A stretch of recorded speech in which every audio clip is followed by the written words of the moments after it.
The Mini Mag flashlight with an incandescent bulb. These were both burnt out.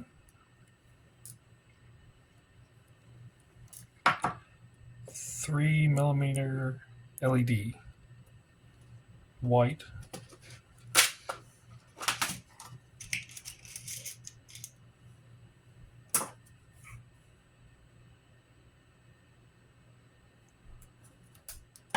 Cut the excess length off according to the old bulb, about the same length.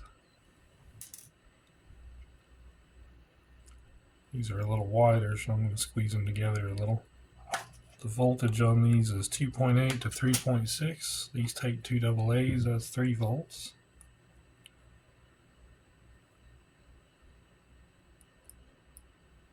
They only work one direction.